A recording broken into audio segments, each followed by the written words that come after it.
Voici donc ce soir l'histoire que je raconte, c'est un voyage et une exposition improvisée dans un pays qui s'appelle le Guatemala. Et à l'origine de ça, en fait, c'est une vente de toiles, une belle vente de toiles dans les années fin 80. Et le type qui me l'achète, il me dit, écoute, je vais te payer une partie en argent et une autre partie en ticket voyage. Costa Rica. Costa Rica, Ibiza, je sais pas quoi, je me dis, c'est quoi ce bazar, un truc tout brillant avec une belle plage, ça s'emmerde à mourir là. Et puis pourquoi pas, je regarde la carte, je me dis, bah oui, ça peut être intéressant, je dis, oh, moi j'irai bien au Guatemala après, ok. Donc je me fais un ticket open et tout, je pars quand même un ticket open, je pense, pour 3 mois. J'atterris à San José, capitale du Costa Rica. J'ai toujours rêvé de ça parce qu'en fait, quand on était jeunes, nous les Belges, hein, on devait faire le service militaire. Le Costa Rica n'a pas d'armée.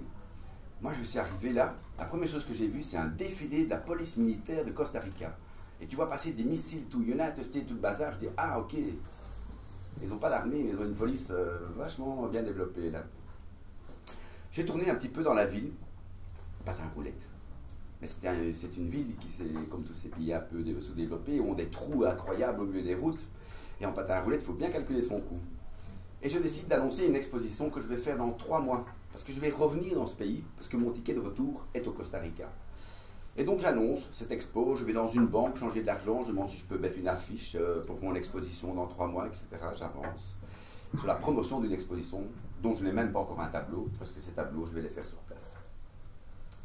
Je tourne, et le copain qui m'a acheté ma toile arrive, et on va faire un petit voyage. Donc je vous passe un petit peu, pas trop les détails de tout ça, mais on va aller voir le Monteverde, on va aller voir les volcans, on va aller voir les petites plages, et on se retrouve comme ça, en fin d'une queue de hurricane. Donc il y avait un gros petit raz-de-marée qui avait bien tapé sur plusieurs pays, et ce hurricane est arrivé sur le Costa Rica.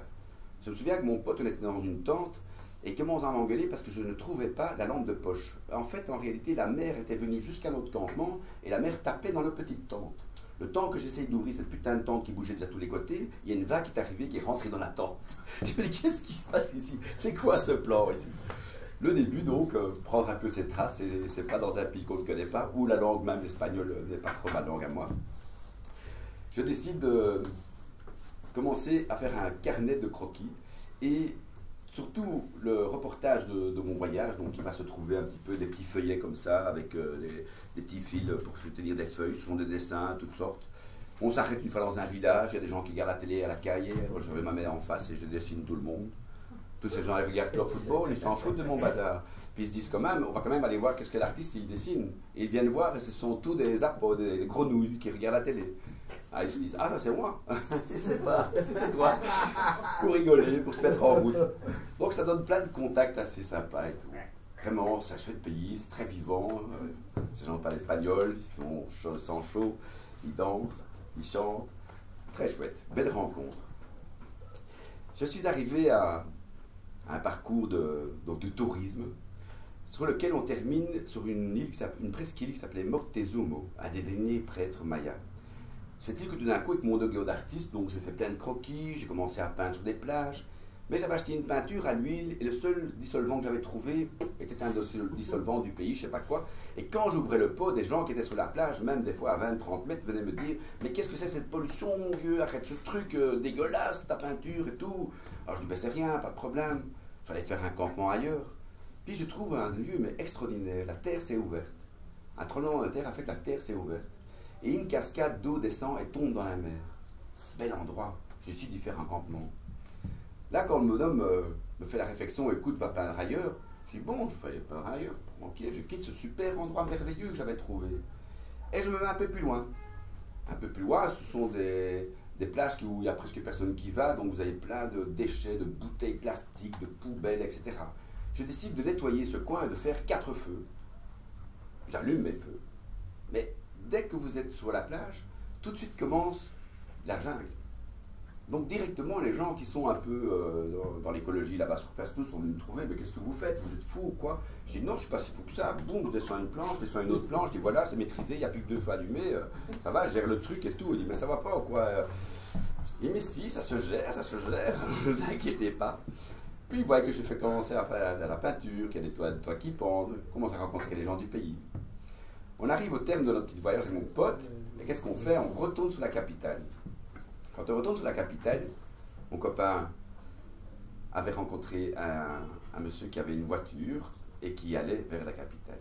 On rentre vers la capitale. Ces voitures commencent à tomber en panne. Et moi, j'avais tellement erré dans la ville, je dis, ah non, pour ce genre de voiture, il faut aller dans telle rue, côté gauche, et puis tu vas à droite, tu descends, et là, il y a le garage pour réparer la voiture. Il me regardait, c'est pas un problème, j'ai l'habitude maintenant, ça fait un peu de musique en plus. Et il me regardait de me dire comment ça se fait que tu connais si bien la ville. Je dis, 4-5 jours en patin à roulette dans une ville, tu as le temps de la visiter, et la visiter aussi dans ses profondeurs. Mon copain s'en va, et je lui dis, non, c'est le moment, je vais prendre mon ticket, et je m'en vais sur le Guatemala. Juste avant ça, j'étais scié les coudes d'un type qui avait une entreprise sérigraphique. Et je dis, écoute, moi, il me faut beaucoup de peinture, parce que maintenant, j'ai emmagasiné, je sens que je vais travailler dans ce pays. J'ai un budget X, et est-ce qu'il y a moyen de travailler avec votre peinture sur ce budget-là? Le type, il dit, oui, ok, ça va, on va s'arranger, je vais des plus petits pots, parce que c'est un industriel. Et il me fait ma réserve. Et j'arrive dans ce pays, le Guatemala.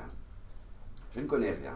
Je sais juste une chose, c'est qu'il y a un ecclésiastique, du nom de François Outard, et qu'on m'a dit, il faut absolument que tu le rencontres. C'est un mec, franchement, qui aide le peuple, qui fait beaucoup de choses intéressantes avec les gens du Guatemala et d'autres pays d'Amérique centrale.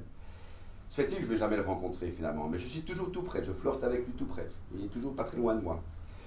Et moi, je suis arrivé là, je me dis, bon, je regarde la carte, je me dis, tiens, il y a un endroit où il y a un beau lac, il y a 4 volcans autour. Le lac en lui-même est un ancien volcan. C'est une place où j'ai envie d'aller. Je vais débarquer là. Et en fait, le bus, qui est vraiment le bus comme on peut trouver dans ces pays-là, qui hésite à prendre le virage, et tout d'un coup il déborde sur le virage, et hop, il prend le virage, ça va. Tout le décor dans les fossés, ce sont des bus, les mêmes que le vôtre que vous utilisez, qui sont crachés et tout, on ne sait même pas si les cadavres sont encore dedans. En tout cas, c'est vraiment très, très rassurant. On descend, moi je crois que c'était un petit endroit où je vais faire mon campement. J'ai excessivement peu de budget pour le nombre de temps que je reste là-bas. Et je me dis, bon, moi, je ferais bien un bon petit campement dans cet endroit, près de ce lac. Et en fait, au moment où je descends, je vois des tours énormes qui sortent du sol. Et je me dis, mais c'est Hollywood ici. C'est quoi ces tours? C'est hyper touristiqué, ce truc. Et au fur et à mesure que ce bus descend, je regarde ces tours et je me dis, mais elles ont un côté fantomatique, ces tours. Elles sont incroyablement abandonnées, or qu'elles ont l'heure neuve. Mais au fur et à mesure qu'on arrive en bas, je me suis rendu compte qu'en fait, du premier au dernier étage, et elles font bien dans les 50, 60, 80 mètres de haut, tous les carreaux sont explosés, tout est pété, et les rideaux qui flottent au vent et tout. Et des immenses tours, comme ça, toutes vides, squattées, dans le 2e, 3e étage, 4e peut-être maximum. Le reste, c'est abandonné et ça vole au vent. Les gens du coin me disent, narcotique, la narcotique, ils ont construit tout ce building, les Américains sont venus tuer plein d'Indiens, ici on en a eu ras-le-bol, on est rentré dans ce building, on a tout pété, on a tout sorti par les fenêtres. Waouh, je dis, pas dingue, c'est chaud ici, hein.